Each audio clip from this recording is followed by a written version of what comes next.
Hey guys and gals, what's happening? Alan here with the Contractor License School. I'm excited that you guys listen in and you guys check out our videos. I do want you to know right up front, please subscribe, support us. You know, we're trying to bring rich, good, interesting, and amazing content to level up your game so you can grow and go. Now, I sometimes get this question, especially for those newbies. Now, some of this content's going to help you if you've already started, but basically how to start a general contractor business. So basically, in a nutshell, I want to give you some stuff that I think are really going to help you. And that is, first of all, make sure you have a vision, right?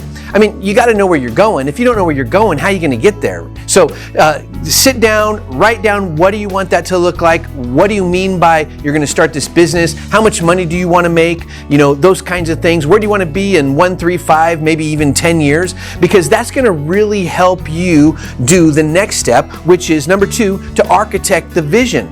If you don't lay out the steps, how are you going to get there? I mean, you're going to climb up onto a roof, you got to go up the steps of a ladder, right? And just like that ladder, there are steps to success when it comes to your business. So in order to architect it, we got to be able to see where you're going and then reverse engineer it to get you where you want to go. Now, you might be thinking, well, this is not the practical stuff. I'm going to get there. This is actually more important than the practical stuff because this sets the tone of where you're going, what you're going to offer, who you're going to be, and what people know about you. Number 3 is this. You got to do some research. Some of you are going to be in littler towns or big towns. Who's your competitor? Who are you going up against? What kind of jobs are you going to be able to do if you're going to be starting a general construction business? And also, does the community afford the ability for you to grow and scale to do this to do this project or to do this business that's going to be able to pay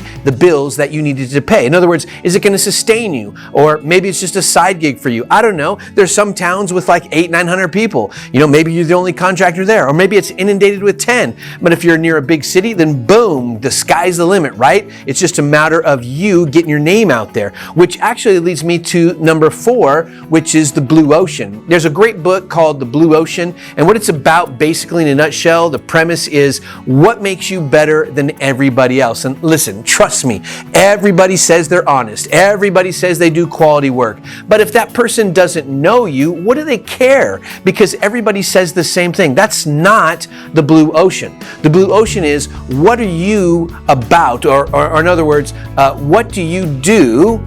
Or why you over everybody else? You need to resolve that issue. These are important premises in order to grow and scale your business, which leads me to now some of the more practical things. First of all, you got to get the license. In California, there's 7.5 hours of exams. You got to be a licensed contractor to do anything over $500, which is labor and materials. Now, if you're out of the state, each state is nuanced differently. Some of the more stricter states are things like New York, Florida, some of the East Coast and West Coast states, right? Now, in the middle, there's some states that are a little bit more simpler, especially when we're talking about a general contractor business, because you don't need a license, at least a contractor's license, in places like Texas or Oklahoma until you get over a certain threshold of money being produced. Now, for things like HVAC, yes. Things for like electrical, yes. But we're talking about general construction. So you got to get the necessary licenses. So you're going to go to, in whatever state you're in, go to the governing board, the Contractor Licensing Board. Just type that in, Contractor Licensing Board, California, or Contractor Licensing Board, Texas, Contractor Licensing Board. I think you got the idea. And you'll find out the license requirement for you. You could always shoot us an email. We can point you in the right direction. Now, number 6, you got to get the proper entity, right? Are you going to be a sole proprietor? Are you going to be an LLC? Are you going to be a corporation or an S corporation, a partnership? Personally, I recommend stay away from sole proprietors and partnerships because you can get yourself in a lot of trouble. I'm not going to go into detail today on that particular topic, but you can find more stuff on our channel where I go in deep and go in extensively on those ideas. My personal recommendation, no matter what state you're in, is an S corporation, because even with an LLC in Texas or these other places or these other states, you're going to still have to pay the full gamut, 15.3% of your self-employment tax. And in order to shave that in half or cut that in half, you want to be able to get an S corporation. You're going to save on taxes, and it's a great setup, okay? All right, so now you have number 6, it's about getting that entity. Number 7 is the business license. A lot of people don't understand what I mean by a business license. This is not the same thing as a contractor license. And what it is, in a nutshell, is every city or municipality has a license requirement for you to establish a business within that city. Some people ask me, well, isn't there like a county license? I can just get one for the county I am in, and that covers all the individual cities. No, you literally have to have a business license to do business in every city you work in. Some of you are like, wait, what? I work in like 10 different cities. Are you saying that I have to have 10 different business licenses? Yes. Thank you for an overtaxed government. But hey, that's just the way it is, right? So you want to be able to get that. Now, what are the repercussions if you don't have that? Well, you're actually not legally able to do business within that city. If you ever go to court, you're in breach of contract because you don't even have permission to work in that city. So it doesn't matter what state you're in, you do have to have a business license. So that's not the same thing as a contractor's license. It's not the same thing as an entity setup. These are all different components to establishing and laying a good foundation, which we want you to do, and we can help you in all these areas, which we want to do. We want to help you to make sure that you move forward and you step forward with the greatest and highest level of success. Now, after your business license, the good news is there's not really any other licenses you need. You're going to need to get some insurance. That's going to protect, for example, general liability insurance is going to protect if something happens to a project, like maybe you accidentally run into the house because you're backing into the garage. I've seen that happen, and that has to be covered.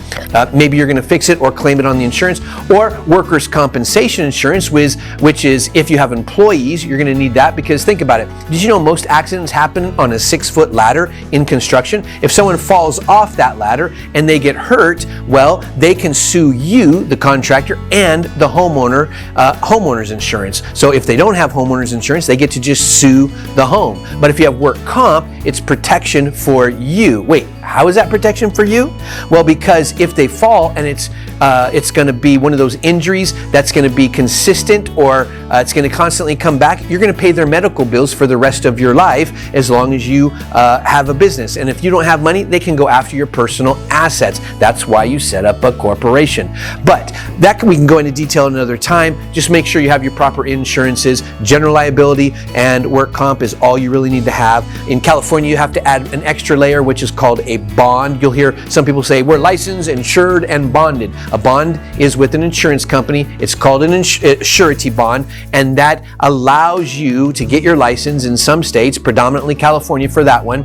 And so that we can help you out with that. Just give us a call. Now, the 8th thing that I want you to be aware of is BAM, branding, advertising, and marketing. 13.7% is the percent of gross revenue, based off the gross revenue, that the average successful contractor spends in order to produce the wealth that they are taking in. So if a contractor spends on average, or they bring in $1 million in revenue, that's gross revenue, then statistically they would spend $137,000 on branding, advertising, and marketing, making their shirts look good, their trucks look good, wrapping them, their cars, business cards, pamphlets, flyers, brochures, videos, ads, Facebook pushes, Instagram pushes, all the above, right? Now think about this.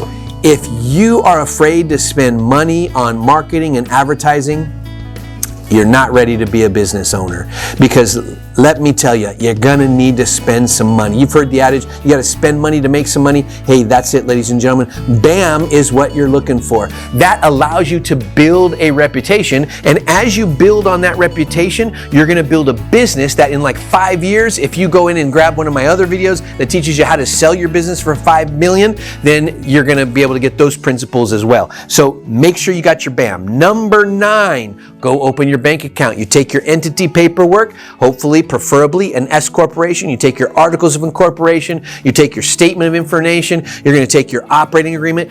Boom, you walk into a bank, open up that bank account. Hey, just a quick hint, when you open up your bank account, they're going to ask you the question, do you want a company credit card? You should probably say yes. I mean, hey, you be the judge of that. And when they ask you, how much do you think you're going to do the first year? Tell them like $1 million, maybe $1.5 million. And then if your credit's decent enough, they might even give you a $40,000 to $50,000 credit card with 0% interest the first year. In fact, don't forget to ask them, hey, what credit card opportunities do you have that are going to give me a 0% interest the first year? Now, I obviously can't guarantee anything. I'm just giving you some information. You talk to your banker for that, but don't forget to ask the question, what cards are available right now? What specials do you have that gives me 0% interest? Finally, number 10, you might need some cash on hand. You need some money. You need some quan. If you've been watching Jerry Maguire, you need something to pay for all this kind of stuff. Now, you might be self-funding, and that's great. You might even be able to, especially if you have the entity, take a friend and say, hey man, you want to invest 10, 15, maybe 20 G into this business, and then that way you can, you can have some equity stake in it, and that way you can take this capital and then go and increase and build the business. That might be something that you might want to do. Another option is you can obviously get that credit card and fund it, or you can ask the bank right at the get-go, hey, by the way, is there any way, especially if you can't qualify for a credit card, is there anything we can do to get maybe an equity line of credit or something like that? And they might be able to work out some way to get you some money to get going. The good news is starting a construction company is actually not that expensive. You don't need a whole lot of money, a couple of tools. You get out there, you start doing small projects, you start making some money, take that money, take what you need to grow yourself and your business, take care of your bills, hopefully living a little bit lean at the get-go if you don't have a cash investor. And then from there, what you do is you then grow it and pour it into the business. What I like to say is fuel the fire. You got to pour money into it, just like wood on a fire, to make it grow. Maybe you've seen that movie, Castaway. Fire! Well, there you go. He finally got a fire started. If not, there's a good movie. Grab some popcorn, a soda, grab your significant other, and enjoy. Just a couple of quick things for you guys. I want you guys and gals to know about. Hey, we are quickly expanding across the U.S. So I do a lot of fix and flips, wholesale, hotel, all that kind of stuff. And we are looking for contractors. One of the benefits that we want to give you, I own a business by the name of Acme Global Inc. And what that does is it manages funds and private equity. And what we do is we deploy that money into investments. You can be the contractor that we actually utilize to build back our houses, our buildings, our apartment complexes, and all that. Don't miss this opportunity, ladies and gentlemen. Look, I'm inviting you in. Give us a good bid, create a win-win. We want to work with you. I want to make sure that all of us can do well, all of us can grow and scale. We look forward to hearing back from you. Hey, I hope this has been a valuable video for you. Watch it over and over again. Don't forget, subscribe. You know what? We have this channel growing and going, and we want to bring you great value. And by the way, if you have any other things that you would like to know more about, I'm going to ask my producer to put a link in the description with a form. Click on it and write that question in there. Share whatever information you want. We would love to be able to get back to you and create some more valuable content to you. My name's Alan. You guys have a great week. We'll talk to you later. Bye-bye.